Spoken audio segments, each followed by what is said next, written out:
say one more chance. He said one more chance. He said one more chance. Like he big, say it one more time. I don't stand in line, got my driving overdrive. I work overtime and he take half of mine. Yeah, my uncle like the middleman is stealing on the side to survive. They say taxes gonna pay for the plan.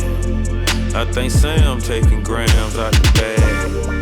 Uncle Sam taking grams out the bag. It's a conversation I had with Puff one day and we talked about it. To the point I'm like, you remember that conversation? He's like, yeah, boy, that was one of them good years right there. He told me don't play with them folks. He was one of them people told me, don't play with them folks, you better pay them folks. I gave them folks an extra $5 million and he had already told me I paid 100. And I don't even think he was capping on me. He had a straight face and I just took it and held it for so long. I just held this shit bottled up. I'm like, damn, they done capped me. Damn. And I said, I'd never complain ever fucking again.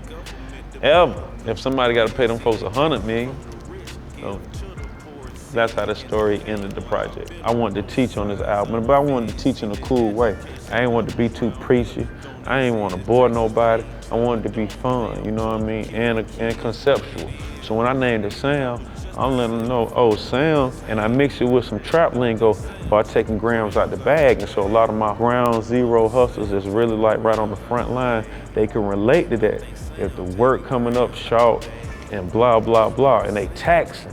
So I put that same content and that same stuff into a record talking about real taxes, which some people maybe haven't went through yet, but it's something that they can stick with.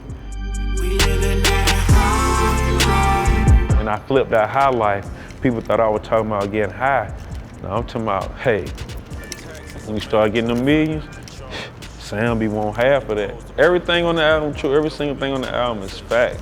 It's probably one of the most truthful albums put out the last decade. You know how people be rapping like, I got a submarine or whatever, like ain't none of that shit on there. It's just some facts on there, you know what I'm saying?